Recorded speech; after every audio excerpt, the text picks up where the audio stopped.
ini kami anak-anak-Mu, putra-putrimu yang Kau sayangi.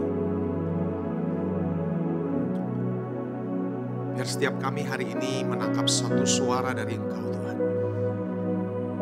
Roh Kudus, ini doa hamba. Bekerjalah pada hati setiap kami, bergeraklah pada hati setiap kami. Hanya Engkau yang bisa memanggil hati kami, hanya Engkau yang bisa memutarbalikkan hati kami kembali kepada Engkau Tuhan. Biar hari ini setiap kami dialihkan fokusnya dari diri kami sendiri kepada Engkau. Karena ini bukan tentang kami dan tidak pernah tentang kami sesungguhnya. Tapi tentang Engkau di dalam kami. Mari Roh Kudus Tuhan, kami minta Engkau yang beracara pada hati setiap kami.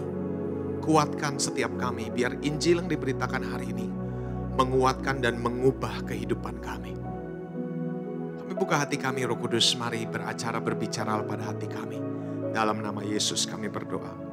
Amin, amin, amin. Shalom semuanya. Senang bisa kembali ada. Mami Selfie, thank you untuk kesempatannya. Derian dan teman-teman di sini. Hari ini tema yang menjadi tema bulanan adalah kokoh dan tak tergoncangkan. Hari ini saya mau ajak kita membahas satu segi kehidupan kekristenan yang saya rasa akan relate kepada hidup setiap kita. Boleh slide saya kalau sudah disiapkan, boleh ditampilkan. Hari ini saya punya judul tentang kekuatan dalam kelemahan. Karena sesungguhnya setiap kita ini punya kelemahan. Siapa di sini punya kelemahan? Coba saudara angkat tangannya, puji Tuhan. Saudara, kelemahan itu bukan sesuatu yang harus dihilangkan. Karena Tuhan yang menciptakan kelemahan itu dalam diri Anda. Saudara, kita harus bisa belajar menyukai bagaimana Allah menciptakan kita. Allah tidak menciptakan kita hanya dengan kekuatan, tetapi Dia juga memberikan kepada kita kelemahan. Ya, justru di dalam kelemahan kita lah sebenarnya kuasa Allah sempurna. Itu yang akan kita belajar hari ini, saudara. Kekuatan dalam kelemahan. Saya mau buka dengan sebuah cerita, slide berikutnya. Dengan sebuah cerita yang saya rasa setiap kita familiar dan sangat menarik ceritanya. Saya rasa dari usia berapapun kita tahu tentang cerita ini. Saudara tahu cerita ini tentang siapa? Daud dan Goliat ya. Ini pasti familiar banget. Bukan cuma orang Kristen yang tahu tentang cerita ini. Saudara kalau Anda nonton video, film-film sport atau film apapun, ini sering kali tampil. Bukan ini sih, tapi istilahnya yang sering tampil. David and Goliath gitu kan ya. Kalau ada tim bola yang pasti kalah melawan tim bola yang pasti menang, itu sering dibilang ini pertempuran Daud dan Goliat gitu kan ya. Ini cerita menarik, saya rasa setiap kita pasti tahu, familiar dengan hal ini. Dan orang dunia pun tahu tentang hal ini. Dan menurut saya membuat cerita ini menarik saudara, bukan cuma tentang karena ini adalah tokoh di Alkitab atau ini sebuah sejarah atau apapun itu. Tapi menurut saya membuat cerita ini menarik perhatian setiap kita, baik orang Kristen maupun orang bukan Kristen, baik orang besar maupun anak kecil gitu kan ya. Baik orang dewasa maupun anak kecil maksud saya. Ini cerita menarik. Kenapa kalau saudara tanya menarik? Karena ini cerita somehow ketika kita melihat Daud si kecil yang pasti lemah, yang pasti kalah gitu kan. Melawan Goliat yang udah pasti menang. Pengalaman, dari sisi pengalaman Goliat yang menang. Dari sisi kekuatan Goliat yang menang. Ya, ketika kita melihat ini ada sesuatu dalam jiwa kita yang somehow tertarik dengan cerita ini. Apalagi ketika kita melihat si Daud ini yang tetap berani menghadapi Goliat walaupun udah pasti kalah. Karena dalam diri setiap kita mendadak ada sebuah perasaan begini. Gue pengen yang lemah yang menang gitu kan. Gue pengen yang tertindas nih yang menang. Goliatnya kan yang jahat gitu kan ya. Ada sesuatu dalam diri kita yang mengharapkan si Goliat ini kalah oleh Daud. Entah gimana caranya gitu kan. Kalau kita nonton film Avenger, film apapun gitu kan. Saudara, ada sesuatu di hati kita yang pengen lihat yang tertindas menang gitu kan ya. Yang lemah yang menang. Kita somehow di hati kita pengen yang lemah ini yang menang. Betul gak saudara ya? Ya kalau Anda nonton Avenger juga kan ketika Kapten Amerikanya udah sendirian lawan Thanos gitu kan. Udah mau mati-matian tiba-tiba kita berharap. Aduh jangan kalah dong, pasti menang nih. Gimana menangnya tapi pasti menang. Ya, itu yang membuat cerita itu menarik. Karena kita berharap yang lemah ini somehow melalui suatu keajaiban bisa menang pada pertempuran yang mustahil dimenangkan. Betul ya saudara ya? Dan saudara saya tanya kenapa dalam jiwa kita berteriak ingin Daud yang menang? Kenapa dalam jiwa kita berteriak berharap ingin supaya yang lemah ini jangan sampai mati?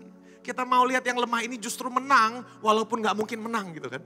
Kita berharap yang lemah ini oleh suatu keajaiban terjadi sesuatu yang memutarbalikkan keadaan gitu kan. Kenapa semua kita mengharapkan hal ini? Saudara, kalau saya mau bilang karena semua kita relate banget sama keadaannya Daud. Karena setiap kita, apapun yang Anda lewati, apapun yang Anda akan lewati, saudara, Anda semua pasti akan menghadapi satu titik di mana Anda harus menghadapi Goliatmu. Anda harus menghadapi sebuah situasi yang tidak mungkin kamu menangkan dengan keadaanmu yang sekarang. Anda diperhadapkan dengan sebuah mimpi, Anda diperhadapkan dengan sebuah visi, Anda diperhadapkan dengan sesuatu atau mungkin masalah yang tidak bisa Anda menangkan dengan kekuatanmu. Dan karena kita pasti akan ngalamin itu, saudara, makanya ketika kita lihat cerita Daud dan Goliat, hati kita ini berharap Daud yang menang. Karena demikian juga kita, saudara. Kita juga pasti, saudara, saya mau bilang gak peduli Anda sumber dayanya seperti apa, gak peduli Anda orang kaya sekaya apapun, saudara akan ada satu titik di mana kekayaanmu tidak bisa membawa Anda lebih jauh lagi. Gak peduli Anda sebertalenta apa, gak peduli Anda ini seberkarunia apa, akan ada satu titik di mana karuniamu, talentamu, latar belakangmu, kekuatanmu tidak bisa membawamu lebih jauh lagi. Nah disinilah saudara yang terjadi dalam hidup Daud. Dia diperhadapkan dengan sebuah situasi yang tidak mungkin dia menangkan. Nah saudara saya mau bilang bahwa kekuatan kita terbatas. Kekuatan kita terbatas. Anda tidak diciptakan untuk bisa istilahnya kekuatan tanpa kelemahan itu tidak. Tuhan memang menciptakan kekuatan kita terbatas. Tetapi saudara, Anda dan saya punya sebuah akses untuk bisa bersandar kepada Tuhan yang kekuatannya tidak terbatas. Yang setuju katakan amin. Jadi kalau kita bicara soal bagaimana kita yang lemah, kita semua tahu kita semua punya kelemahan. Kalau mau dibilang sebenarnya kita semua punya, ya ada sisi lemahnya. Bagaimana kita yang lemah ini bisa kokoh dan tak tergoyahkan. Itu kan ceritanya kita kan. Itu kan sebuah konsep yang kita ingin ketahui. Konsep yang kita ingin pelajari. Bagaimana kita dengan kelemahan yang kita miliki bisa kokoh dan tidak tergoyahkan. Saudara, ini sesuatu yang saya percaya akan banyak mengajarkan sesuatu buat hidup kita dari cerita Daud. Karena Daud ini lemah, saudara. Daud ini lemah. Ya, dari banyak hal dia punya banyak kelemahan. Saudara tahu walaupun dia adalah raja yang diperkenan hati Tuhan, tapi dia pun raja yang pernah membunuh orang dan memperkosa istrinya. Betul ya saudara ya? Jadi dia ini lemah saudara. Tetapi bagaimana Daud yang lemah ini menjadi seorang pribadi yang kokoh dan tidak tergoyahkan. Bagaimana Daud ini menjadi dikenal sebagai the first giant slayer gitu kan. Pembunuh raksasa nomor 1 gitu kan. Saudara, saya percaya Anda dan saya diciptakan di dunia ini, lahir di dunia ini. Anda dan saya diberi satu panggilan yang pasti saudara. Bahwa Anda dan saya dipanggil untuk menaklukkan Goliat dalam hidup Anda dan saya. Amin saudara. Bilang kanan kiri, kamu dipanggil untuk merobohkan raksasa. Atau bahasa kerennya gini, you are called to be a giant slayer. Nah, Anda dipanggil untuk menjadi giant slayer buat generasi ini. Anda dipanggil untuk mengerjakan sesuatu yang mustahil dengan kekuatanmu sendiri. Saudara, orang bilang hidup jadi orang Kristen hidupnya tuh susah. Banyak peraturannya, banyak limitationnya gitu kan ya. Banyak hal yang gak boleh dilakukan dan sebagainya. Saudara, saya mau bilang jadi orang Kristen tuh bukan susah. Jadi orang Kristen tuh mustahil kalau dengan kekuatan sendiri. Gak bakal bisa. Karena itu kita tidak dipanggil untuk mengerjakan menjadi dewasa, kita tidak dipanggil untuk menjadi kuat, kita tidak dipanggil untuk menjadi kokoh dengan kekuatan kita sendiri. Kita dipanggil untuk menjadi tidak tergoncangkan dengan bisa bersandar kepada Tuhan yang tidak tergoncangkan. Kita dipanggil untuk menjadi giant slayer bukan karena kita kuat, tetapi kita mengerti bagaimana saya bisa bersandar bergaul dengan Tuhan yang kekuatannya tidak terbatas. Jadi it's not about us, but it's about God. Katakan amin. Ya, ini yang kita mau belajar. Saudara, kita semua pasti tahu cerita tentang bagaimana Daud mengalahkan Goliat. Nanti kita akan bahas ayat per ayatnya. Tapi saudara, di sini kita pasti tahu bahwa 1 Samuel 17 ini adalah pasal di mana Daud mengalami perubahan hidup yang drastis. Betul gak saudara? Dari tadinya cuma sekedar gembala domba, tiba-tiba dalam satu hari dia dikenal satu bangsa. Tiba-tiba dalam satu hari di pasal 17 ini, Daud bukan cuma dikenal sebagai orang gembala biasa yang tidak dikenal. Tiba-tiba dia namanya termasyur di seluruh tentara Israel hari itu. Betul gak saudara? Ya. 1 Samuel 17 ini adalah pasal bersejarah bagi hidup Daud. Betul ya saudara? Tapi saudara berapa banyak dari Anda pernah perhatikan bahwa sebenarnya 1 Samuel 17 adalah peperangan besarnya Daud. Tetapi di pasal itu juga saudara, Anda bisa melihat ada peperangan-peperangan kecil yang pernah dimenangkan Daud sebelum dia akhirnya dipercayakan untuk mengalahkan Goliat. Kalau saya boleh kerucutin, sebenarnya ada 3 peperangan yang Daud menangkan sebelum Tuhan mempercayakan dia untuk mengalahkan Goliat. Jadi saya mau bilang gini saudara, Anda dan saya suatu hari akan menghadapi Goliat Anda dan saya akan diberi kesempatan untuk mengalahkan Goliat Anda. Tetapi sebelum kesempatan itu tiba, saudara, sebenarnya ada 3 peperangan yang Tuhan akan latih dalam hidup kita terlebih dahulu sebelum dia lihat kita siap untuk menaklukkan Goliat Anda. Amin saudara. Ada 3 peperangan kecil di pasal yang sama. Kalau Anda pelajari, Anda selidiki, ada 3 peperangan kecil yang di pasal yang sama yang dimenangkan oleh Daud.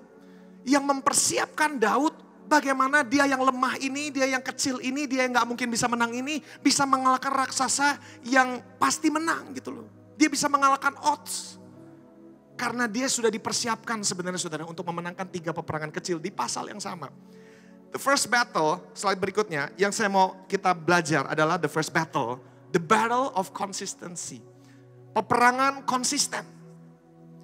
Ayatnya di mana? Di 1 Samuel 17 juga, slide berikutnya. Nah saudara, nanti kalau Anda baca di bawah itu cerita tentang Daud mengalahkan Goliat. Tapi di pasal yang sama sebelum kejadian itu, di hari itu Daud memenangkan 3 peperangan. Peperangan pertama yang dimenangkan adalah peperangan konsistensi. Saudara baca sama-sama ya di ayat 12-nya nih saudara, di pasal yang sama. Ini interlude-nya dulu gitu kan ya. Kita baca sama-sama ya saudara, 1, 2, 3. Daud adalah anak seorang dari Efrata, dari Bethlehem, Yehuda yang bernama Isai. Isai mempunyai 8 anak laki-laki.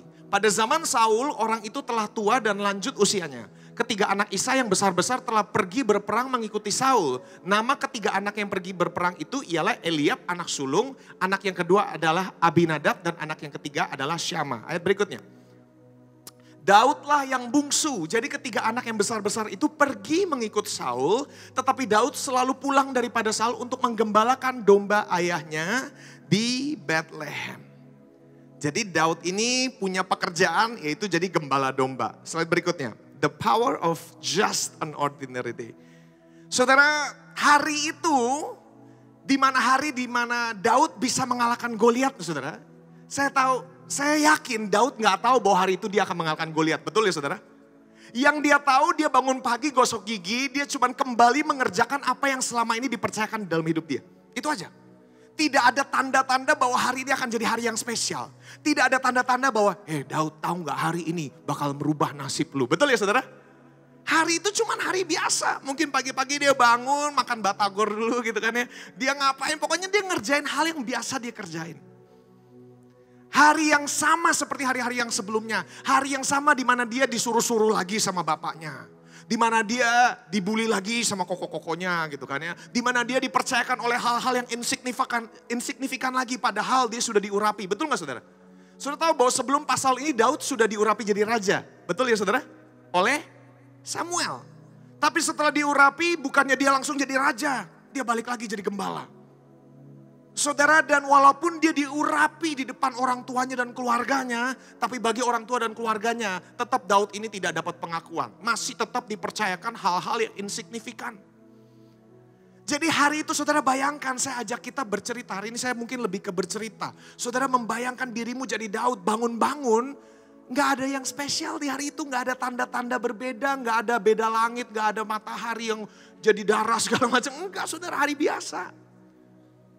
Saudara akan beda ceritanya kalau hari itu Daud memutuskan untuk berkata begini. Gua capek dengerin bapak gua mulu. Gua capek dianggap remeh. Emang dia gak tahu kalau gua udah diurapi. Gua sudah muak gitu. Saya sudah muak. Dipercayakan hal-hal yang receh gitu kan. Sudah saatnya saya jadi raja. Sudah saatnya kita mengkudeta Saul. Raja yang tidak becus gitu kan ya. Harinya akan beda saudara. Kalau hari itu Daud bangun-bangun berkata, gue udah gak mau lagi stay di proses Tuhan. Gue udah gak mau lagi capek. Biarkan gue mengerjakan yang Tuhan sudah panggil gue untuk jadi. Betul gak saudara? Akan beda ceritanya, gak akan ada Daud mengalahkan Goliat. Kalau hari itu bangun-bangun dia memutuskan untuk berkata, I'm sick of it. Akan beda kalau hari itu dia bangun dan merasa, gue males keluar dari ranjang, gue capek, dianggap remeh. Akan beda. Karena hari itu adalah hari yang ordinary, hari yang biasa, saudara. Makanya saya mau bilang, saya kasih satu subtema, the power of just an ordinary day. Saudara jangan pernah remehkan hari-hari biasamu. Karena hari di mana Anda dipercayakan Goliat akan terlihat seperti hari-hari biasa yang Anda lewati. Anda gak akan pernah tahu apa yang hari itu Tuhan siapkan untuk Anda gak akan pernah tahu. Coba kalau misalnya hari itu Tuhan mempromosikan Anda, tapi pagi-pagi Anda memutuskan untuk udah selesai, saya muak dengan proses Tuhan. Akan beda ceritanya. Jadi sebenarnya yang pertama kali Tuhan mau bawa Anda sebelum Anda dihadapkan dengan Goliat, dan pasti menang kalau Tuhan sudah bawa Anda menghadapi Goliat. Tapi yang pertama kali Tuhan akan lihat adalah, bisa gak kamu dipercayakan oleh hal yang kecil? Bisa gak kamu dipercayakan oleh hal yang sepertinya insignifikan? Bisa gak kamu menghargai the power of just an ordinary day? Saudara, setiap kita berharap hal yang penuh dengan mujizat, betul gak saudara? Setiap kita berharap hal-hal yang besar. Tapi saudara, saya mau bilang, saya mau ajak kita menyadari bahwa setiap hari sebenarnya adalah hari yang spesial. Karena hari ini adalah hari yang dijadikan Tuhan kan. Besok juga hari yang dijadikan Tuhan. Jadi setiap hari sebenarnya perlakukan setiap hari kita seperti hadiah dari Tuhan. Akan capek kan kalau Anda kasih hadiah terus orang bilang, gini lagi, gini lagi. Tapi akan beda kalau orang menghargai hadiah yang Anda berikan. Saudara, saya punya anak usia 3 tahun yang tadinya saya rencana mau bawa ke sini tapi tidur gitu kan. Tidur nggak jadi deh saya bawa ke sini. Saudara, tahun lalu anak saya kan udah mulai bawel gitu kan ya. Jadi tahun lalu Natal di mana dia udah bawel, saya ajak dia pergi ke CP, Central Park di Jakarta Mall. Ada pohon Natal gede tinggi gitu kan. Saudara, kenapa? Ada sesuatu di hati saya yang pengen bawa dia ke tempat-tempat yang seperti itu. Kenapa? Karena gini loh saudara, it's priceless untuk melihat mata dia yang berbinar-binar, melihat pohon Natal yang dibuat raksasa gede gitu. Saudara tahu ketika dia lihat pohon Natal di mall yang gedenya minta ampun, dia gini, matanya penuh dengan kekaguman. Coba Anda dibawa kayak gitu, biasa aja pasti. Betul gak saudara? Ada sesuatu yang bikin spesial tempat itu karena adanya kekaguman di hati anak ini.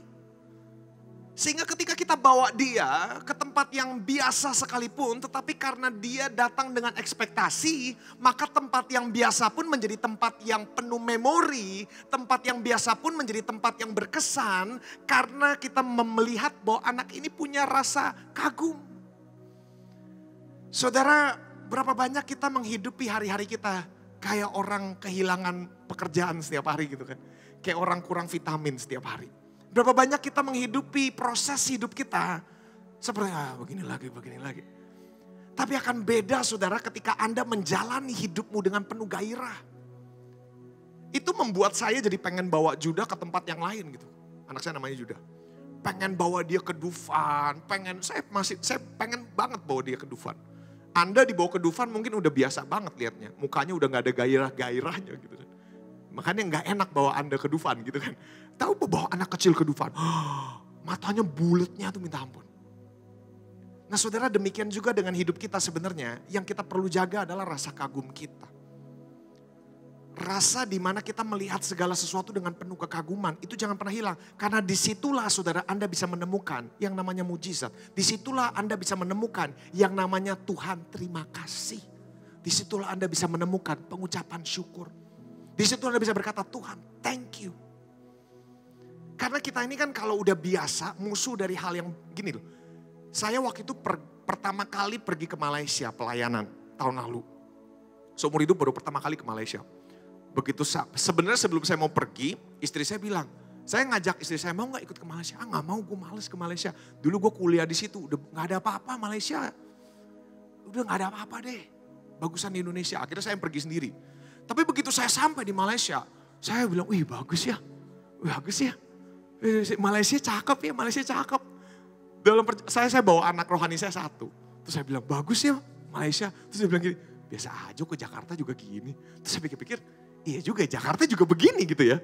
Tapi kenapa saya datang ke Malaysia, saya lihatnya bagus. Coba Anda datang dari Malaysia atau kemanapun, Anda pergi ke Bandara Soekarno-Hatta, turun dari pesawat, Anda melihat Jakarta tuh indahnya minta ampun. Kenapa kita nggak melihat itu indah? Karena sudah ada namanya familiarity, betul nggak sih saudara? Gini lagi. Apa sih yang membuat Anda, gini loh, karena kita setiap hari ketemu istri kita, pasangan kita. Lu lagi gitu kan. Tapi pertama kali menikah, wah. Penuh dengan gairah, penuh dengan cinta, penuh dengan ekspektasi. Nah ini kan yang sebenarnya sering kali hilang dalam hidup kita ketika kita melewati yang namanya proses hidup. Sedangkan dalam hidup kita ini saudara tidak akan pernah ada satu titik dalam hidup Anda di mana Anda sudah tidak lagi diproses. Betul gak saudara? Prosesnya emang gak enak. Tapi setiap hari itu makanan kita. Jadi Anda punya pilihan sekarang. Anda tidak mungkin hidup tanpa proses, gak mungkin. Jadi pilihanmu cuma satu, mau menjalani prosesnya dengan sukacita atau menjalani proses itu dengan mengeluh. Nah, gitu dah kan, karena proses itu pasti ada. Kenapa sih kita susah untuk mengucap syukur, susah untuk bersyukur, terutama ketika kita sedang melewati masa-masa yang sulit, masa-masa yang membosankan, seperti Daud dipercayakan hal-hal yang sepele. Apa sih yang membuat kita tidak mampu menjalani itu dengan pengucapan syukur? Saudara, saya ingatkan. Gini loh saudara, bahwa manusia itu punya kemampuan untuk bertahan melewati banyak penderitaan selama manusia itu tahu tujuannya apa. Betul gak saudara? Kalau Anda tahu perempuan mau melahirkan, minggu depan istri saya melahirkan gitu kan, udah bulet banget. Minggu depan anak kedua saya lahir. Nah saudara, perempuan itu bisa melewati rasa sakit melahirkan yang luar biasa sakit selama dia tahu tujuannya apa. Betul gak saudara? Yang manusia tidak bisa lakukan adalah melewati suatu penderitaan tanpa mengerti kenapa saya harus melewati ini. Ketika Anda kehilangan a sense of purpose, ketika Anda kehilangan tujuan yang Allah panggil dalam hidup Anda, maka Anda tidak punya kekuatan untuk melewati penderitaan yang harus Anda lewati. Gak mungkin. Karena kita ngerasa buat apa gue harus menderita? Kenapa gue harus susah kayak begini? Tapi kalau kita tahu tujuannya, ketika kita fix mata kita kepada prize di depan kita, maka penderitaan sehebat apapun, kamu tetap bisa lewati. Itu memang uniknya Tuhan menciptakan manusia. When we have goal, ketika kita punya tujuan, when we have purpose. Saudara, you have the endurance yang Tuhan kasih dalam hidup Anda. Saudara, apa sih tujuan dari proses? Slide berikutnya. Yakobus 4 ayat 1 sampai ini sebenarnya ayat yang bagus sekali. Nanti kalau Anda punya waktu di rumah Anda baca Yakobus 4 ayat 1 sampai 8. Ini menjelaskan tentang sebenarnya salah satu yang akan dijelaskan itu tujuan kenapa Anda harus diproses salah satunya. Karena di dalam diri kita nanti kalau Anda baca ini aja nih garis bawahi.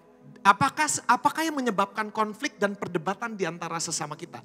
Tidakkah pergumulan lahir dari dalam diri kita ketika kita berusaha untuk mengerjakan sesuatu dengan cara yang kita mau dan memenuhi hasrat kita sendiri?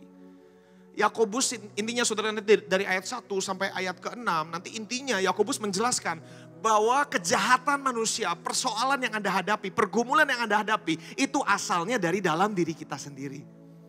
The problem is ourselves. Katakan sama-sama, the problem is me. Jadi saya adalah problemnya, saya adalah masalahnya. Saudara, zaman sekarang dunia tanpa sadar kalau Anda perhatikan ada nilai-nilai dunia yang suka nyusup gitu loh ke pesan Injil yang diberitakan. Salah satu yang sering kita bilang, believe in yourself. Percaya sama dirimu sendiri gitu kan. Nah saudara, saya nggak bilang statement ini salah, tapi saya cuma mau bilang ini bukan statementnya Injil. Ini bukan statementnya gospel. Karena di mata gospel, di mata firman Tuhan, di mata Alkitab, yang jadi masalah tuh kamu. Bagaimana kamu bisa percaya sama dirimu kalau dirimu yang jadi masalah. Jadi gospel melihat bahwa dirimu ini harus mati kalau mau ikut Kristus. Injil melihat bahwa diri kita, manusia ini sudah dalam kondisi hancur total. Gitu loh. Tidak mampu untuk menyenangkan Tuhan kalau bukan Roh Kudus yang memberikan kekuatan. Jadi dalam diri manusia, bukan manusia itu jahat, bukan manusianya tidak mau menyenangkan Tuhan, tetapi manusia yang tanpa Roh Allah tidak memiliki kemampuan untuk menyenangkan Tuhan, tidak bisa. Saudara, manusia tidak bisa benar dengan kekuatannya sendiri, tidak bisa. Kalau Anda bisa berkenan di mata Tuhan, itu bukan karena perbuatanmu. Itu karena Roh Kudus yang memampukan Anda untuk bisa berkenan di hadapan Tuhan. Anda masih ingat gak cerita tentang Nuh? Ya, Nuh itu diselamatkan. Kalau Anda baca di Kejadian, Nuh dipanggil untuk membangun bahtera. Saudara kalau masih ingat, Nuh itu mendapatkan favor di mata Tuhan, gitu kan? Kalau Anda lihat dia ini bisa benar, sementara dunia di sekitar dia jahat semua. Betul gak saudara? Bagaimana seorang manusia bisa benar di tengah dunia yang berantakan? Dan Tuhan melihat Nuh ini berbeda dari orang-orang sezamannya. Nah mungkin Anda bertanya, tuh kan buktinya Nuh bisa tuh benar dengan kekuatan sendiri. Anda jangan salah, Anda baca di ayat 7-nya ada tulisan begini. And Noah found favor in the eyes of God. Dan Nuh mendapatkan kasih karunia di mata Tuhan. Karena Nuh mendapatkan kasih karunia, that grace, kasih karunia itu yang memampukan Nuh hidup berbeda dari manusia sezamannya. Jadi bukan karena Nuh yang baik, tapi karena Tuhan yang memutuskan saya mau memberikan kasih karunia saya kepada Nuh. Makanya Nuh bisa beda dari manusia sezamannya. Anda gak percaya? Anda baca lagi nanti di Alkitab. Coba lihat, perhatikan di mana Abraham dipanggil Tuhan. Abraham merupakan seorang penyembah berhala. Ketika dia dipanggil di Ur Kasdim. Dia adalah seorang penyembah berhala. Kenapa dia dipilih Tuhan? Satu jawabannya, bukan karena dia baik, bukan karena dia benar, bukan karena dia setia, tapi karena dia mendapatkan kasih karunia di mata Tuhan. Abraham setia enggak? Setia, tapi karena diberikan kemampuan sama Tuhan untuk setia. Abraham baik enggak? Baik, tapi karena dimampukan Tuhan untuk bisa hidup baik dibandingkan orang sezamannya. Saudara paham ya? So it's never about your strength. Karena manusia tidak bisa mencapai Allah. Hanya ketika Allah decide untuk give you grace. Makanya saudara yang Anda harus minta sebenarnya. Tuhan aku minta kasih karuniamu. Karena kasih karunia bukan cuma tiket bebas buat dosa. Kasih karunia adalah kekuatan Allah yang memampukan seseorang hidup benar di mata Tuhan. Kalau Anda berkata, tapi yang bisa membuat berkenan di mata Tuhan itu iman. Tapi iman pun adalah pemberian dari Tuhan. Betul nggak? Ingat gak iman timbul dari mana? Pendengaran akan firman Tuhan. Jadi kalau tidak dia berbicara, Anda tidak punya iman. Betul gak saudara? Jadi dasarnya dari mana? Dari Tuhan lagi. Makanya Injil itu berpusat kepada Kristus. Semua itu dari dia, untuk dia, oleh dia. Sehingga nanti Anda semua sampai kepada garis akhir, tidak ada dari Anda yang bisa membanggakan perbuatanmu sendiri dan berkata, gue setia, lu kagak gitu kan.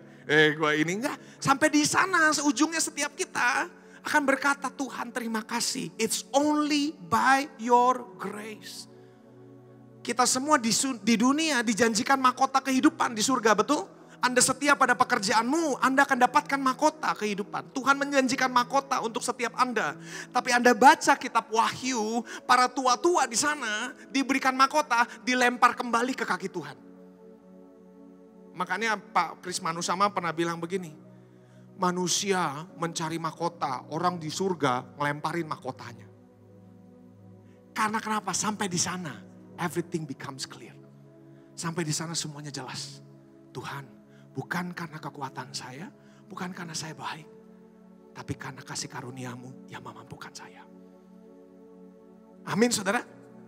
Jadi tujuan proses apa? Balik lagi, kenapa Anda harus diproses? Karena Injil melihat bahwa dirimu ini harus mati. Jadi gini loh saudara, kita tahu bahwa proses kehidupan kekristenan itu dimulai dengan kelahiran baru seseorang. Waktu itu saya di sini pernah bilang bahwa dalam kekristenan yang menginisiasi selalu Allah, tidak pernah manusia. Lalu Anda mungkin bertanya, tapi kalau orang lahir baru gimana? Kan lahir baru keputusannya manusia. Salah. Tidak mungkin manusia bisa lahir baru kalau bukan Roh Kudus yang mengerjakan pekerjaannya dalam hati orang tersebut. Jadi semuanya dimulai dari dia juga. Nah, Anda gak bisa punya kredit saudara di surga. Anda cuma bisa bilang terima kasih Tuhan. Karena sudah pilih saya gitu loh saudara. Nah saudara gini, tujuan proses gini, jadi kelahiran baru itu bukan tentang gini, bukan tentang dari kamu jahat jadi baik. Bukan dari kamu tadinya baik jadi orang yang lebih baik. Kelahiran baru itu gambarannya adalah kamu dulunya mati, sekarang kamu hidup. Jadi gini loh, kelahiran baru itu gambarannya bukan gini, Anda mau tenggelam, tenggelam, terus tiba-tiba Tuhan tolong Anda. Gak jadi mati.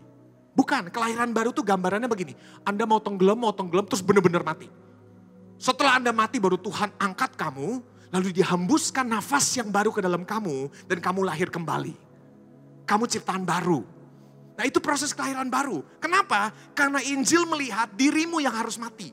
Kedagingan kita. Apa sih yang membuat Anda cemburu? Apa sih yang membuat Anda gontok-gontokan? Apa sih yang membuat Anda jealous lah, iri hati, dengki, kecewa. Semua itu kan asalnya dari mana saudara? Dari daging kita sendiri. Karena itu apa yang akan dikerjakan Injil dalam hidup Anda adalah mematikan diri Anda. Karena Injil akan membawa kita kepada titik di mana Anda harus mati. Sedemikian rupa sampai ketika kamu diperas yang keluar hanya Yesus. Kalau kamu diperas yang keluar masih dirimu, berarti masih ada sisa kedagingan yang harus diproses lagi gitu saudara. Ibarat gini, ya kan lucu kalau Anda peras jeruk yang keluar kecap manis. Kalau kita peras jeruk yang keluar harus jeruk. Kalau kita Kristen diperas harusnya suatu titik. Yang keluar bukan cacian, yang keluar bukan makian. Ketika saya diperas yang keluar harusnya bukan Christian Effendi, tapi Yesus. Respon Yesus, hati Yesus, panggilan Yesus. Kenapa? Because sekarang ketika Anda dibaptis kan, Kristus di dalam aku di dalam Kristus. Betul gak saudara? Nah itu. Tujuan proses adalah mematikan diri kita. Karena problemnya adalah diri kita sendiri. Dan manusia gak bisa mengakui ini. Susah untuk kita mengakui bahwa yang masalah adalah diri saya sendiri. Sejujurnya ketika kita menghadapi proses, kita selalu cari kambing hitamnya siapa, salahnya siapa. Kita tidak mau mengakui bahwa permasalahan pertikaian ini terjadi adalah diri kita sendiri. Dari zaman Adam dan Hawa udah begitu soalnya saudara. Ya kan? Gak mau disalahkan.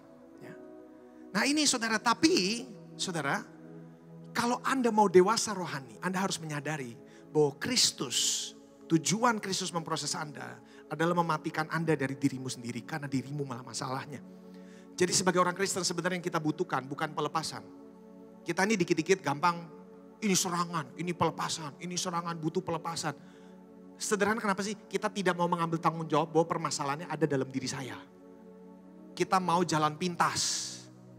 Gitu kan? Padahal yang kita butuhkan bukan pelepasan. Yang kita butuhkan adalah penundukan diri kepada karya Kristus. Yakobus bilang permasalahanmu adalah dirimu sendiri. Tapi dia lanjutkan solusinya dikasih slide berikutnya. Ayat 7-8. Karena itu berserahlah atau tundukkanlah dirimu kepada Allah. Berdirilah terhadap iblis dan lawanlah iblis. Maka ia akan lari daripadamu. Dekatkanlah hatimu semakin dekat dengan Allah. Dan Allah akan menjadi semakin dekat dengan kamu. Saudara. Solusi yang diberikan Yakobus adalah menundukkan dirimu kepada Kristus. Intinya gini saudara, yang kita harus tanya dalam hidupmu, dalam kekristenanmu, dasarnya adalah perbuatanmu atau perbuatan Kristus. Gitu kan? Kalau kita berkata Tuhan semuanya karena Engkau, berarti bagian kita sekarang tinggal satu, menundukkan, berserah kepada Kristus. Mendekatlah kepada Allah dan Ia akan makin dekat dengan kamu. Ibaratnya gini saudara, saya dulu pernah punya anjing yang udah hilang gak tahu kemana.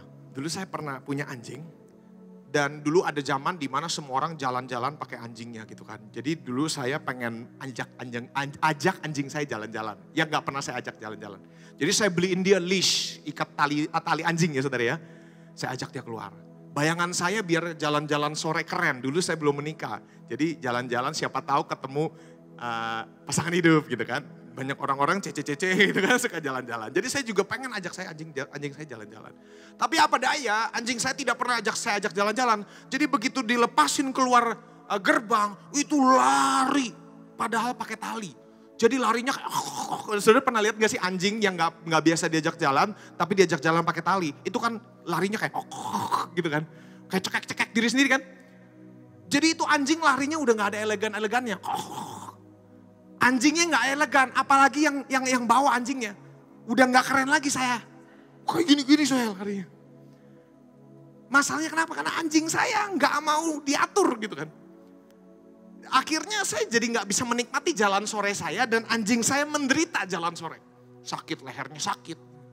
Permasalahannya kenapa? Karena tidak mau menundukkan diri dekat tuannya. Nah itu permasalahan banyak orang Kristen. Sebenarnya permasalahannya bukan cari pelepasan lagi. Permasalahannya, you have to learn to submit. You have to decide to submit. Submit kepada Injil Kristus saja. Bahwa pengorbanannya, pekerjaannya sudah selesai. Jadi dekat-dekat dengan Tuhanmu, bersandar kepada Tuhanmu. Saudara, semakin anjing itu dekat dengan tuannya, semakin dia bisa menikmati jalannya. Betul gak saudara?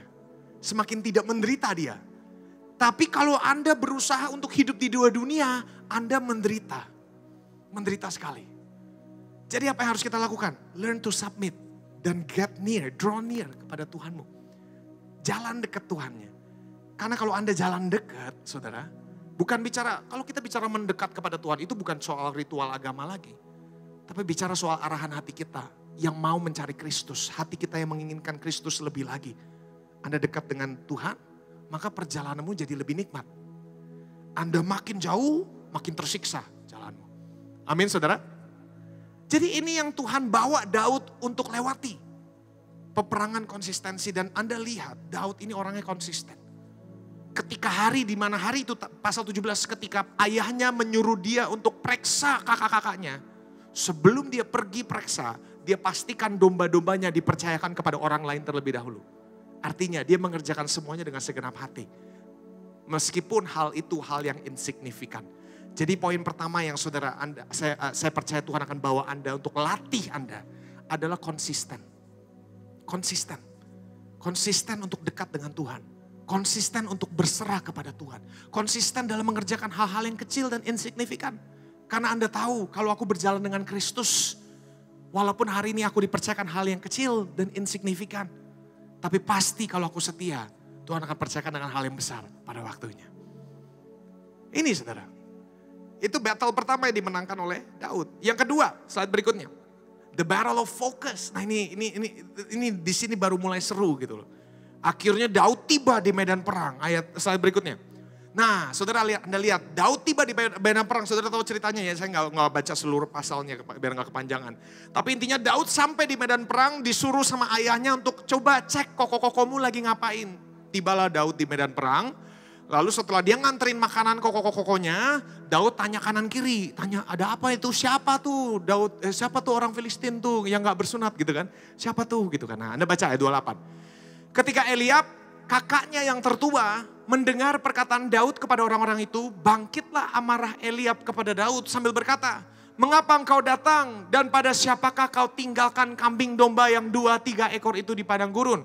Aku kenal sifat pemberanimu dan kejahatan hatimu. Engkau datang kemari dengan maksud melihat pertempuran.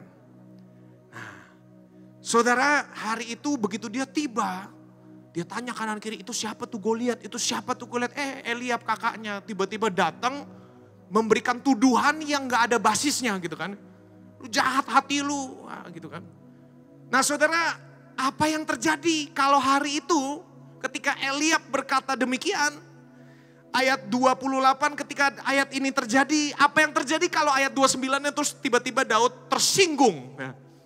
Apa yang terjadi kalau Daud ketika dibilang begitu sama Eliab terus ngomong, mau lu apa sih? Terus mereka gelut, berantem, gebuk-gebukan di tempat itu. Tendang-tendangan, gebuk-gebukan, jambak-jambakan. Akan beda ceritanya saudara, Daud gak bakal jadi berantem lawan Goliat. Kalau hari itu dia berantem, kepancing sama Eliab. Betul gak saudara? Nah ini peperangan kedua yang Tuhan akan percayakan dalam hidupmu. Peperangan fokus. Bisa gak Anda fokus kepada apa yang jadi tujuan besarnya? Jangan terpancing kepada hal-hal yang sifatnya petty. Perdebatan yang petty gitu loh. Yang picik, yang murahan. Iblis akan selalu membuat Anda distracted dari panggilanmu. Dengan membawa hal-hal yang sifatnya menyinggung ego. Nah makanya saya bilang, yang pertama kali Tuhan akan bawa Anda adalah mematikan dirimu. Karena ego salah satunya ada di dalam dirimu. Akan beda ceritanya kalau hari itu Daud terpancing emosi.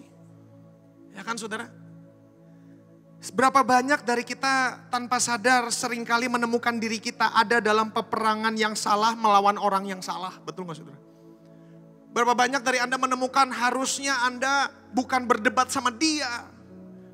Tapi sekarang kita menghabiskan energi, emosi, pemikiran. Demi memperdebatkan sesuatu yang sebenarnya gak perlu diperdebatkan.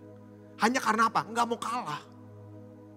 Saudara saya mau bilang banyak hal dalam hidup Anda, lebih baik Anda mengalah dalam sebuah perdebatan, tetapi memenangkan peperangan yang lebih penting. Ibarat gini, Kalau Anda berdebat dengan anakmu, ya, saudara, kalau hal itu bukan sesuatu yang sifatnya moral dan sebagainya macam, saudara, lebih baik Anda mengalah. Kenapa? Karena begini, bagi saya, buat apa Anda menang perdebatan, tapi Anda kehilangan hubungan tersebut, betul nggak? Berbanyak dari orang pengen menang perdebatan, akhirnya dia menang perdebatan, harganya apa? Hubungannya rusak. Bagi saya, iblis yang menang. Kenapa gak kita belajar untuk ya sudah. Belajar kayak Daud nih saudara. Apa yang Daud lakukan ketika dibilang gini sama Eliab ayat 29 saat berikutnya. Tetapi jawab Daud, apa yang telah kau perbuat? Hanya nanya saja gitu kan. Lalu berpalinglah Daud. Nah ini kita mesti belajar seni berpaling dari hal-hal yang gak penting. Hal-hal yang cuma sifatnya memancing emosi. Berpaling aja gitu kan. Gak usah digubris. Biarin kamu kalah dalam sebuah perdebatan. Tapi kamu menangkan hubungan itu. Betul gak saudara? Kenapa Daud bisa punya fokus banget? Daud ini jelas banget loh fokusnya. Dia tahu banget. Gue kesini untuk ngapain. Sehingga ketika dia dipancing, dia gak emosi. Kenapa? Karena dia tahu apa yang dia mau kerjakan. Dia tahu fokus saya kemana. Ya betul ya saudara? Nah ini terlihat dari mana slide berikutnya. Nah di ayat 25 Anda lihat. Terlihat dari sini kenapa saya tahu Daud ini punya fokus. Sebelum kejadian dia dipancing sama Eliab, ini yang sebenarnya dia ngomongin. Berkatalah orang-orang Israel, sudahkah kamu lihat orang yang maju itu? Sesungguhnya ia maju untuk mencemoohkan orang Israel. Ya, orang yang mengalahkan dia akan dianugerahi raja kekayaan yang besar, raja akan memberikan bla bla bla bla bla. Tapi intinya gitu, Anda baca ini fokusnya orang Israel pada masa itu, betul nggak? Dalam peperangan melawan Goliat, Goliat itu cuma mengintimidasi orang Israel terus-menerus 40 hari 40 malam. Orang Israel 40 hari 40 malam yang di mulut mereka cuma satu. Apa sih yang di mulut mereka setiap hari? Cuma ngomong begini, udah lihat belum orang itu? Lu udah lihat belum? Wih gede banget. Lu udah lihat belum? Lu udah denger belum? Saudara, apa yang sering kali ada di mulut kita hari-hari ini? Lu udah denger belum berita yang baru? Lu udah lihat belum? Lu udah baca berita belum? Lu udah tahu belum? Lu udah tahu belum? Gini. Fokusnya orang Israel itu dilumpuhkan oleh rasa takut. Yang menjadi fokus dari ribuan tentara Israel hari itu adalah betapa besarnya Goliat itu. Betul gak saudara? Itu yang jadi makanan mereka. Ih gede ya Goliat, ih gila tuh orang gede banget. Tanpa sadar dari takut jadi kagum. Saya rasa 40 hari 40 malam mereka ngomongin tentang Goliat terus lama-lama jadi ngomongin. Gila lu tahu gak dulu dia begini. Wah jadi gosip tentang Goliat. Makin digosipin makin jadi serem Goliatnya. Lu tahu gak dia pernah ngalahin begini. Mungkin menurut saya gitu loh saudara. Gosipnya merajalela. Jadi satu camp tentara Israel ribuan itu ketakutan hanya karena satu raksasa. Itu fokusnya orang Israel. Tapi beda dengan fokusnya Daud. Slide berikutnya. Ini yang dilihat Daud. Lalu berkatalah Daud kepada orang yang berdiri dekatnya. Apakah yang akan dilakukan kepada orang yang mengalahkan orang Filistin itu. Dan yang menghindari cemooh dari Israel. Siapa orang Filistin yang tidak bersunat. Sampai berani mencemoohkan barisan daripada Allah yang hidup. Saudara perhatikan kalau Anda baca dalam bahasa Inggris menarik. Orang Israel berkata begini. Have you seen that giant? Lu udah lihat belum raksasa itu? Tapi Daud sama sekali tidak pernah berkata Goliat ini giant. Dia cuma bilang orang Filistin gak bersunat. Ibarat gini, orang Israel ngelihat besarnya Goliat. Daud ngelihat burungnya. Ih lu gak bersunat gitu kan. Aneh nih anak ini ya saudara. Ini anak ada pemikiran aneh. Tapi gini saudara, ada sesuatu tentang kenapa Daud fokus kepada burungnya Goliat yang tidak disunat gitu kan ibaratnya. Ya, bukannya Daud mesum, tapi Daud tahu bahwa walaupun dia punya keunggulan kekuatan, walaupun Goliat ini unggul dalam kekuatan, unggul dalam pengalaman, tapi Daud bisa berani menghadapi Goliat karena dia tahu walaupun si Goliat ini unggul dalam banyak hal, tapi Daud unggul dalam satu hal saja. Dan ini satu hal mengalahkan semua keunggulannya Goliat. Saudara tahu apa yang Daud tahu tentang keunggulan dia? Bukan karena dia hebat, bukan karena dia tahu dia gesit, bukan karena dia tahu dia hebat ketapel, bukan. Cuman satu yang jadi fokusnya Daud hari itu. Dia tidak bersunat, saya bersunat. Sudah tahu artinya apa? Sunat itu bicara soal perjanjian, covenant. Sunat di masa itu berbicara soal covenant yang dimiliki oleh orang Israel dengan Tuhannya. Yang tidak dimiliki oleh bangsa-bangsa lain. Jadi Daud melihat dia tidak bersunat, artinya walaupun orang itu kuat, walaupun orang itu unggul dalam pengalaman, tapi dia tidak punya perjanjian dengan Allah yang punya langit dan bumi ini. Daud berani menghadapi Goliat karena dia tahu saya punya perjanjian dengan Tuhan saya. Dan saudara tahu covenant itu tidak didasari perbuatannya. Covenant itu dipotong bukan dibuat. Kalau dalam bahasanya covenant is cut, not made. Ya. Dalam bahasa Ibrani-nya itu pakai kata karat, artinya dipotong. Covenant itu bukan bicara soal perjanjian dari dua belah pihak. Tapi covenant yang diberikan oleh Tuhan kepada umat Israel. Jadi Daud tahu bahwa saya datang, saya unggul satu hal. Saya punya covenant, kamu tidak. Dan Daud yakin dari satu hal ini saja. Daud pasti menang, kenapa? Karena fokus dia ada pada siapa yang ada di pihak dia. Daud tahu persis siapa yang jadi backingannya dia gitu loh saudara. Nah ini saudara, kalau saudara berpikir sebentar, iman sebenarnya bukan perkara besar atau kecilnya iman yang kamu punya. Kadang-kadang kita kalau menghadapi hal yang bikin kita stres, kita sering bilang, aduh gue gak punya iman, aduh iman gue kecil. Kadang-kadang kalau kita depresi, kita lagi ngalamin tekanan batin gitu kan ya. Kita suka tertuduh, kenapa? Karena kita ngerasa orang beriman harusnya gak depresi. Orang beriman harusnya tidak sampai tertuduh seperti ini gitu kan ya. Nah kita tertuduh sendiri. Saudara saya mau bilang, iman tidak pernah bicara soal perkara besar atau kecilnya iman yang kamu punya. Slide berikutnya. Bukan perkara besar atau kecilnya iman. Tapi yang kita harus tanya, kemana kita gantungkan iman kita. Saudara, slide berikutnya. Tim Keller pernah bilang begini, saya suka banget. Iman yang kuat pada ranting yang lemah, jauh lebih lemah daripada iman yang lemah pada ranting yang kuat. Coba Anda renungkan. Imanmu kuat, tapi rantingnya lemah, buat apa? Karena itu jauh lebih lemah daripada iman yang lemah, tapi ranting yang kuat. Akan dipegangin terus tuh iman. Ibarat gini saudara. Anda tahu dong pernah nonton TikTok, ibu kayak apa jembatan di Cina yang dari kaca, atau Anda pernah lihat gak sih? Yang dari kaca jembatan di gunung tuh tinggi-tinggi dari kaca. Pernah lihat ya, orang jalan tiba-tiba retak langsung gemeteran gitu kan. Saya sih pikir kalau istri saya ngelewatin itu, dia pasti gemeteran sepanjang jalan. Ya, pasti gemeteran. Dan saya pikir istri saya pasti tidak mau melewati jembatan itu kalau ada Judah, anak saya.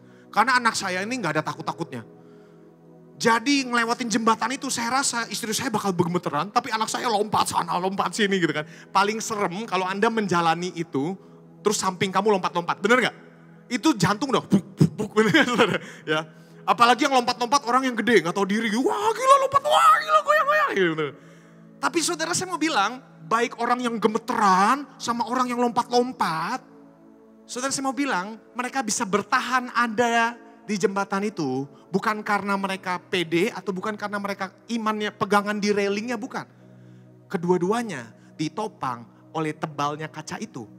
Artinya bukan masalah satu deg-degan lewatinya. Yang satu pede minta ampun. Tapi toh dua-duanya tetap selamat. Kenapa? Karena ada pada jembatan yang benar. Saudara masih ingat kalau Anda naik pesawat, terus tiba-tiba turbulence. Siapa di sini kalau turbulence langsung pegangan kenceng-kenceng sampingnya? Ya, seakan-akan kalau amit-amit nih saudara, seakan-akan kalau pesawatnya amit-amit jatuh, pegangan bisa nyelamatin Anda nggak? Apakah karena lu pegang kenceng-kenceng yang lain mati lu enggak gitu kan? Enggak kan? Tapi kenapa lu pegangin? Kita kan tahu kita pegangin gini, usaha kita untuk menyelamatkan diri sebenarnya fickle. Karena mau pegangin sekeras apapun, kalau itu pesawat jatuh ya jatuh juga. Anda bayangkan turbulensi, Anda buah kepegangan. Yang sebelah ngorok. Tapi dua-duanya tetap nyampe gak? Kenapa? Karena bukan tentang kuat atau lemahnya pegangannya. Tapi karena keduanya dibawa oleh satu pesawat yang stabil. Atau Anda naik mobil. Pernah gak sih anak naik mobil yang supir ugal-ugalan? Ya, lagi selap-selip. Kaki Anda ikut injek rem, padahal gak ada remnya. Betul gak saudara? Apakah dengan Anda injek keras-keras, mobilnya bisa memperlambat jalurnya? Gak bisa kan? Jadi yang satu injek-injek rem, padahal gak ada remnya gitu kan. Yang belakang tidur aja gitu. Tapi saya tanya, dua-duanya nyampe gak ke tujuan?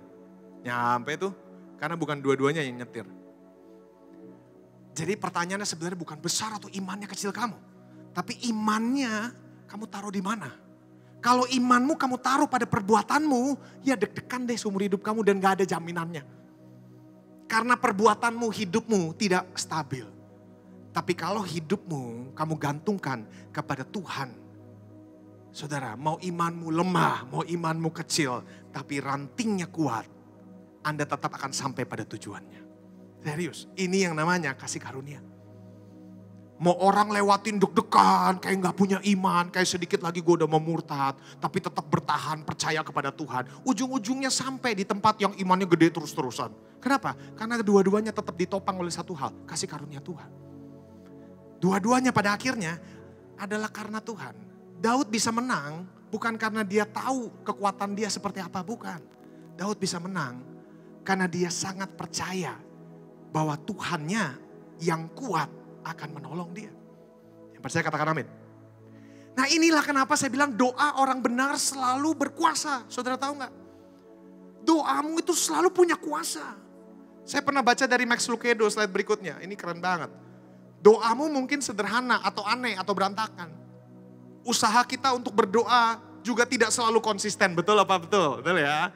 Doa juga kadang-kadang bolong, kadang-kadang enggak gitu kan.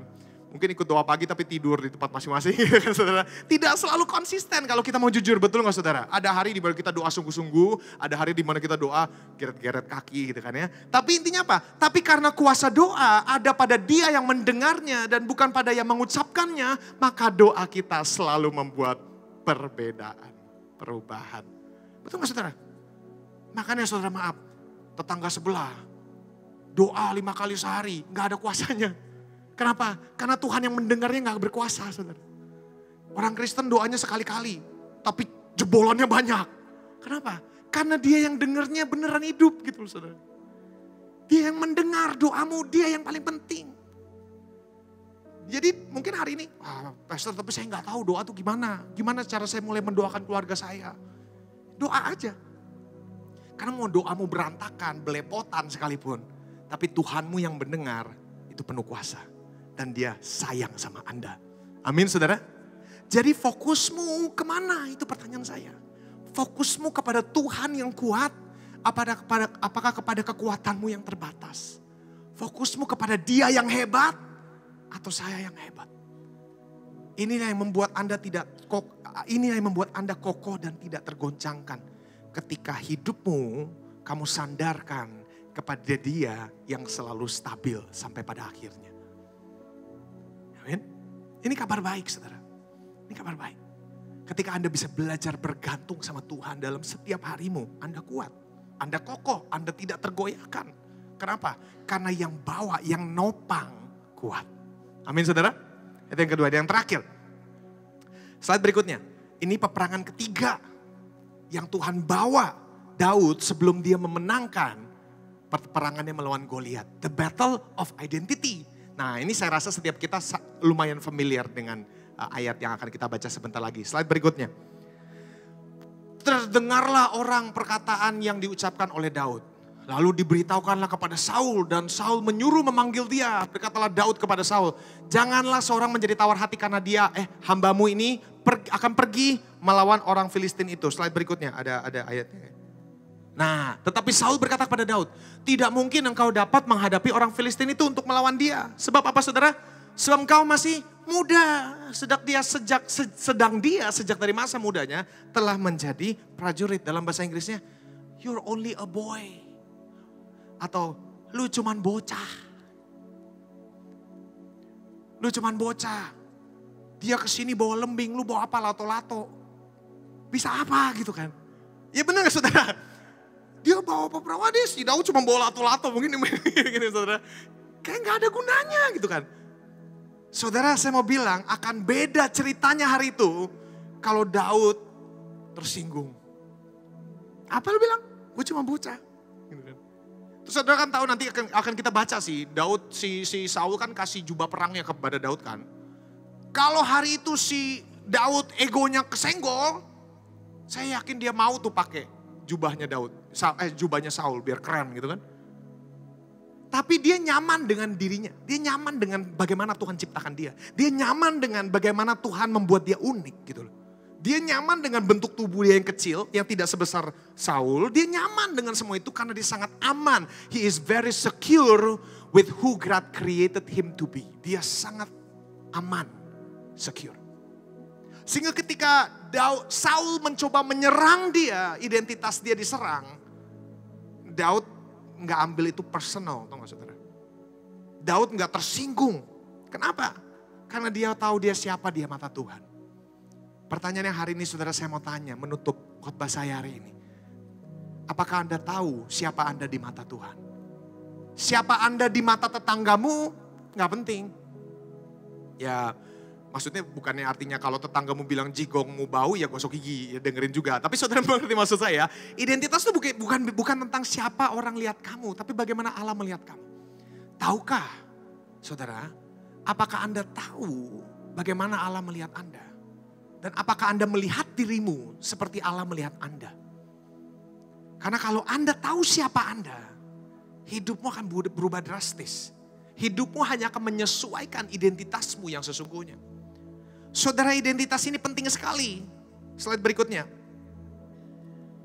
Nah, tanpa identitas yang utuh, saudara, kita akan melayani atau bekerja atau hidup untuk membuktikan sesuatu. Kita akan senantiasa mencari sesuatu yang dapat membuktikan nilai kita melalui apa yang kita lakukan, yang kita kerjakan, perbuatan kita intinya. Saudara, orang yang tidak secure identitasnya di dalam Tuhan, maka apapun yang dipercayakan di tangan dia hanya akan jadi sebuah ladang kompetisi. Apapun yang dipercayakan di tangan dia, saudara, pasti akan penuh dengan toksik gitu. Karena ujung-ujungnya tentang bagaimana saya bisa menaikkan diri saya. Bagaimana saya bisa menaikkan value saya. Maka melayani bukan lagi melayani. Tapi melayani menjadi bagaimana saya bisa menaikkan nilai hidup saya. Slide berikutnya. Jadi ketika kita tanpa identitas yang benar, kita akan melayani untuk mencari nilai. Bukannya memberi nilai. Nah ini saudara, ini jadi masalah. Saudara, kita harus tahu bagaimana Allah melihat kita dan Anda harus belajar membenamkan dirimu dalam kesadaran itu realitamu yang sesungguhnya. Slide berikutnya, dalam Injil, kamu diterima terlebih dahulu baru kemudian dimampukan untuk taat. Dalam agama, taat dulu baru kamu diterima. Nah ini menurut saya indahnya kekristenan. Anda diterima, tapi kemudian Anda diberikan kemampuan untuk bisa taat. Jadi ketika Anda lahir baru, ketika Anda berkata ya kepada Kristus, yang pertama kali berubah adalah identitasmu. Kamu bukan lagi pendosa. Kalau Anda melihat dirimu sebagai pendosa, maka Anda akan berdosa dengan iman gitu kan. Ya orang pendosa pasti berdosa gitu kan. Siapa saya? Kamu harus tanya, kita siapa? Makanya kalau Anda baca di kitab-kitab surat-surat kiriman para rasul di perjanjian baru, sering ada tulisan kepada orang-orang kudus, kepada orang-orang kudus. Kenapa? Karena ketika Anda lahir baru, hari itu identitasmu bukan lagi pendosa, tapi orang-orang kudus. Apakah sudah kudus 100%? Dalam proses. Tapi Anda identitasnya gini loh saudara, ibaratnya gini. Ketika Anda lahir baru, Anda sudah diselamatkan, tapi Anda akan terus diselamatkan dan suatu hari nanti Anda akan selamat. Aneh ya? Ini yang saya sebut paradoks kekristenan. Sebenarnya nggak aneh, ibaratnya seperti pernikahan. Saudara, ketika Anda diberkati dalam pemberkatan nikah, Anda diberkati oleh hamba Tuhan, maka kita tahu pada hari itu keduanya sudah dijadikan satu, betul? Tapi apakah berarti mereka langsung menjadi satu? Mereka sudah dijadikan satu, tapi setelah mereka dijadikan satu, mereka masuk proses pernikahan yang akan menjadikan mereka satu. Jadi mereka terus dijadikan satu dan akan dijadikan satu suatu hari nanti. Saudara ngerti gak sih? Jadi secara status di mata Allah saya sudah jadi satu. Tapi dalam masuk pernikahan saya masuk proses menjadi satu. Sampai suatu hari saya benar-benar menjadi satu dengan istri saya. Ibaratnya dia bergerak dikit aja saya tahu dia mau apa gitu kan. Sekarang belum. Sekarang masih proses penyesuaian gitu. Nah tapi suatu hari kan sampai. Nah keselamatan juga begitu. Anda sudah diselamatkan dan itu hal yang pasti. Tetapi proses hidupmu adalah proses untuk menyelamatkan Anda. Dan suatu hari Anda akan diselamatkan. Ini itu paradoks kekristenan. Tetapi ketiganya berjalan pada saat yang sama. Artinya saudara, berarti dalam Injil identitasmu dulu yang pertama kali berubah, tetapi Anda akan terus mengalami pemurnian. Nah, ini pekerjaan Roh Kudus. Nah, ini yang saya mau bahas, siapa kita. Slide berikutnya, 1 Yohanes 3 ayat 1 berkata begini. Lihatlah dengan kagum akan kedalaman kasih Bapa yang begitu luar biasa yang telah Ia curahkan atas kita. Ia telah memanggil kita dan menjadikan kita anak-anak yang Ia sayangi. Alasan mengapa dunia tidak mengenal siapa kita sungguhnya adalah karena mereka tidak mengenal Dia. Saudara, Anda baca dari ayat 1-3 ini bagus banget. Tapi intinya Yohanes berkata begini. Coba renungkan dengan penuh rasa kagum. Renungkan saudara, siapa kamu? Bahwa kamu ini tuh sudah diangkat, diadopsi menjadi anak-anak Allah. Saudara, saya waktu itu memang pernah bahas tentang adopsi. Tapi satu hal saudara, coba Anda renungkan. Kalau dalam kelahiran normal, ada yang namanya nggak sengaja, betul nggak saudara? Ada nggak orang bisa lahir nggak sengaja, kebocoran toto bulat gitu perutnya kan? Ada yang nggak sengaja, nggak ada rencana mau punya anak, ternyata Tuhan kasih anak. Ada, bisa nggak saudara? Bisa nggak Anda hamil, ya maksudnya nggak direncanakan tapi hamil. Bisa nggak saudara? Bisa ya. Tapi adopsi bisa nggak kalau nggak direncanakan? Nggak mungkin. Istilah gini, kalau kelahiran normal bisa yang namanya nggak sengaja lahir. Betul nggak saudara? Tapi yang namanya adopsi nggak ada yang namanya nggak sengaja. Artinya apa? Ketika Allah pilih Anda, Dia memang mau kamu. Hari ini kalau Anda ada di sini, Anda adalah orang-orang yang Tuhan pilih. Orang bisa lahir baru karena Kristus yang pilih dia. Nah ini saudara adalah sesuatu yang Anda harus sadari bahwa Anda diadopsi menjadi anak Allah. Atas dasar apa pemilihannya? Bukan perbuatanmu tentunya. Karena Anda tidak dipilih karena Anda baik atau benar. Tapi karena kasih karunia, karena Dia sayang, kata Yohanes, karena Dia sayang kamu. Dia sayang kamu. Nah ini saudara, Daud melihat dirinya sebagai orang yang dikasihi Tuhan. Daud melihat dirinya selaras dengan apa yang Tuhan lihat. Seseorang yang aku sertai. Makanya Daud gak takut menghadapi Goliat. Ya saya rasa deg-degan dikit lah. Iya namanya peperangan pasti deg-degan. Tapi dia sangat aman dengan siapa dirinya di mata Tuhan. Makanya so much so ayat berikutnya.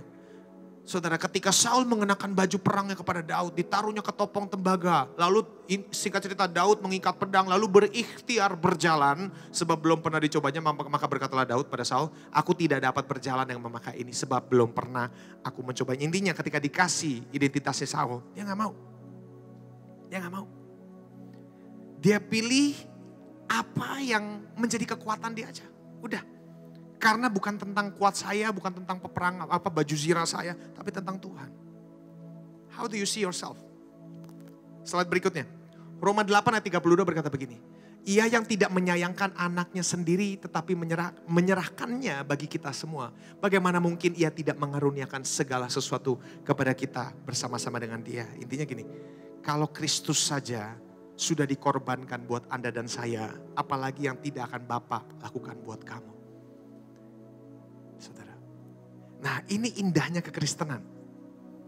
Injil itu berpusat pada perbuatan dia. Kehidupan kekristenan bukan tentang bagaimana saya menyenangkan dia. Karena Anda sudah dapat perkenanan dia penuh dari awal. Saudara, Injil itu menjadikan Anda anak yang dikasihi. Artinya perkenanan Allah buat kamu itu full. Dia sayang kamu. Jadi mungkin Anda bertanya, jadi maksudnya sebagai orang Kristen kita gak usah ngapa-ngapain gitu? Ongkang-ongkang kaki, hidup sama kayak orang dunia? Tentu tidak, bukan seperti itu Injil. Slide berikutnya. Pesan Injil bukan tentang manusia mencapai Allah, tetapi Allah yang mencapai manusia. Pesan Injil bukan tentang perbuatan manusia, tetapi perbuatan Allah. Slide berikutnya. Injil tidak menentang usaha manusia. Injil hanya menentang mentalitas upahan dalam diri kita. Mentalitas upahan itu apa? Do something to get something. Kalau kamu mau sesuatu kamu harus lakukan persyaratan A, B, C, D, E, F, G. Itu agama. Dalam kekristenan semua sudah diberikan penuh kepada kamu. Bukan artinya gak ada usaha. Tentu ada usaha tapi usahamu adalah bagaimana hidupmu memuliakan Tuhan. Usaha kita bukan tentang saya melakukan ini supaya saya diberkati Tuhan. Saya melakukan ini supaya ini. Saya melakukan ini supaya ini. Itu ditentang keras oleh Injil. Makanya Anda baca tulisan Paulus. Paulus sangat mengecam keras mentalitas usaha manusia. Mentalitas upahan, sorry. Jadi kita bukan lagi anak. Kalau tidak di dalam Injil, mental kita mentalitas babu semuanya. Tentang bagaimana kita bisa dapat perkenanan Tuhan. Tentang bagaimana saya bisa cari perhatian Tuhan. Bagaimana supaya Tuhan lebih sayang gue daripada dia. Ya kan? Kalau tanpa Injil, kekristenan semua isinya tentang bagaimana saya bisa mencuri hati Tuhan. Supaya saya dapat berkat, dia enggak. Supaya saya dibedakan dari dia. Saudara, itu mentalitas anak yatim piatu. Saudara, kalau Anda ingat. Coba misalnya saya ini punya anak Judah. Judah tidak pernah berusaha untuk mencari perhatian saya. Karena dia selalu dapat sayang dan kasih saya. Beda kalau suatu hari saya adopsi anak. Saya rasa itu ada anak adopsi akan punya masalah identitas. Karena dia takut. Karena tahu saya diadopsi, suatu hari saya bisa dibuang. Nah, itu mentalitas yatim piatu. Mentalitas di mana kita ketakutan dibuang dari hadapan Tuhan. Tapi saudara, saya mau bilang Anda dan saya bukan upahan. Tapi Anda anak yang dikasihi. Dari situ muncul kekuatan Anda. Dari situ saudara, Anda kalau menyanyi, ku kagum hormat akan Engkau. Ku kagum hormat akan. Anda bisa berkata, Tuhan, ku benar-benar kagum. Karena semua dari Dia. Dimampukan oleh Dia. Dan suatu hari untuk Dia. Tapi karena kalau memang ada andil kita di dalamnya. Maka ketika kita menyanyikan itu, ada bagian kecil di hati kita. Tuh kan hebat gue. Tuh kan gue memang, makanya Tuhan hadir karena ada urapan gue. Gitu. No, it's never about us, friends. Saudara, ini bukan tentang kita. Sejak kapan kekristenan tentang manusianya? Anda baca Alkitab. Tokoh utama dari Alkitab, tokoh utama dari cerita. Bahkan kalau tadi kita bahas Daud dan Goliat, tokoh utamanya bukan Daud. Tokoh utamanya Tuhan.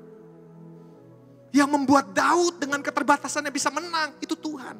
Anda baca Alkitab, Anda menyadari, this is the Bible that talks about one God. Satu Tuhan.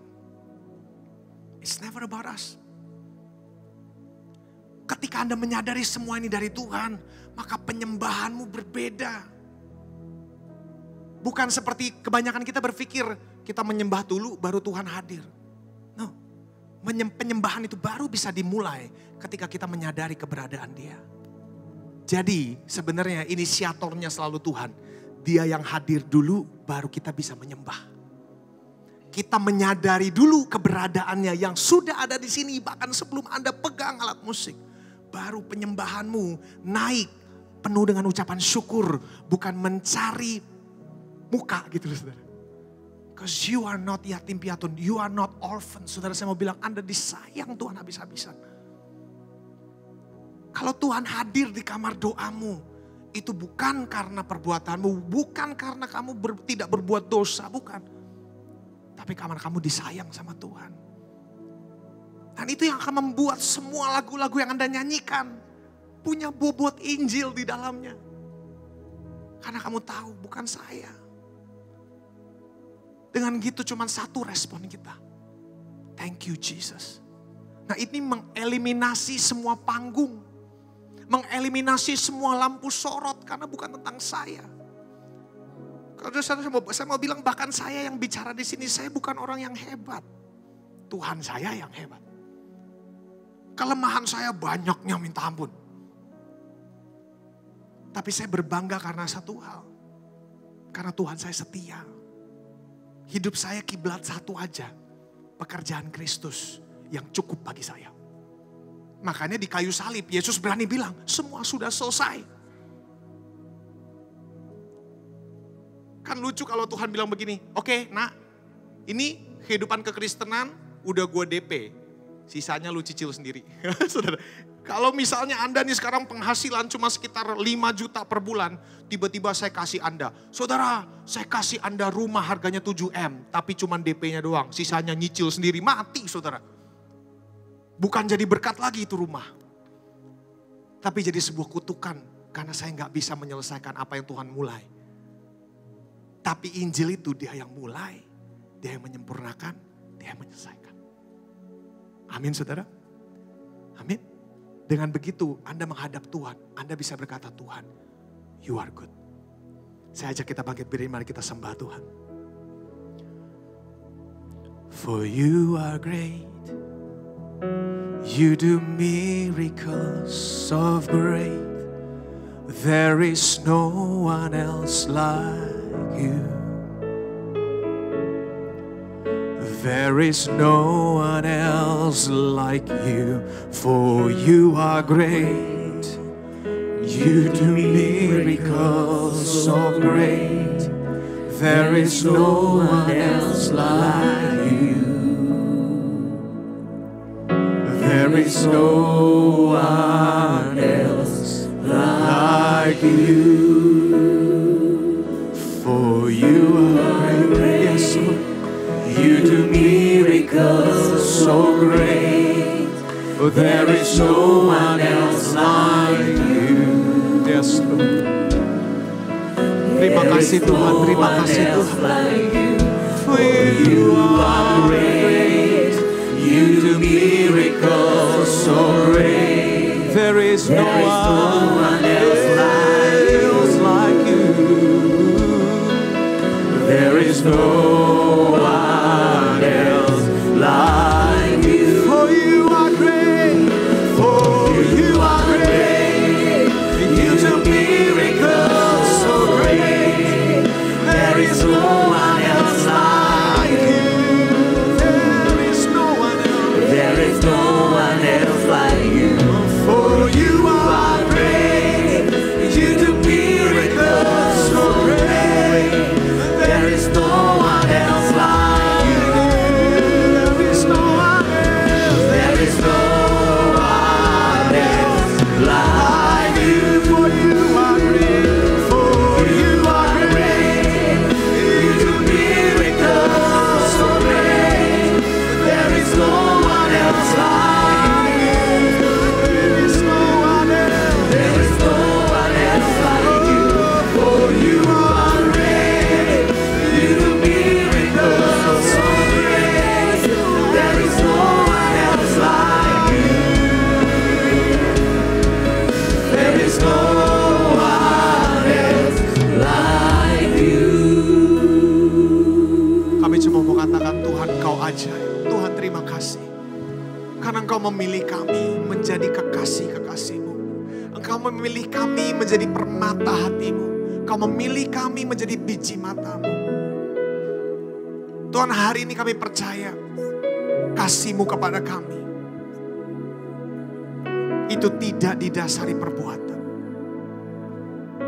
Kami percaya kasih-Mu kepada kami itu begitu dahsyat Tuhan, tidak masuk akal. Dan kami punya keyakinan akan satu hal Tuhan. Engkau yang membawa kami ada di sini kami hari ini. Engkau yang membawa kami hari ini dimanapun kami sedang berada sekarang. Engkau juga yang akan membawa kami melewati ini Tuhan. Kristus mati bukan hanya untuk menyelamatkan Anda. Kristus mati supaya Anda tidak pernah ditinggalkan. Saudara, kalau Anda ingat Injil, Anda lihat kembali ke salib. Yesus pernah ditinggalkan oleh Bapaknya supaya Anda dan saya tidak perlu ditinggalkan. Yesus pernah ditolak oleh Bapaknya di kayu salib supaya Anda dan saya tidak perlu ditolak lagi. Kenapa? Karena Dia become our substitute. Yesus menjadi pengganti kita. Dia ganti kita, saudara. Dia bukan mati untuk kita, Dia mati menggantikan kita. Supaya sekarang ketika Tuhan melihat Anda, Tuhan melihat Kristus yang telah membayar semuanya. Jadi apa yang sekarang kita kerjakan? Menghidupi sebuah kehidupan yang memuliakan Kristus. Berhenti berbuat dosa. Berhenti mengerjakan apa yang bukan Kristus lagi. Karena Anda dipanggil untuk menjadi seperti Kristus. Itu panggilan Allah kepada Anda hari ini. Dia mengasihi Anda. Dan ketika Anda berkata ya kepada panggilannya, saudara, Anda akan lihat betapa Kristus akan mengubah hidup Anda dari dalam keluar. Saudara, Anda akan melihat bagaimana Anda memenangkan peperangan bukan karena Anda, tapi karena Kristus di dalam Anda. Saudara, saya mau bilang hari ini, Anda dikasihi Tuhan dengan kasih yang begitu tidak masuk akal. Tuhan, Kau ajaib. Terima kasih Tuhan, biar hidup kami menjadi saksi kesetiaan-Mu. Terima kasih Tuhan, Kau Allah yang ajaib. Terima kasih Bapa. Kami bawa hidup setiap kami di tempat ini. Biar hati kami, mata kami terus tertuju kepada Engkau saja. Karena Engkau yang memampukan. Terima kasih Tuhan. Dalam nama Yesus kami berdoa. Amin, amin, amin.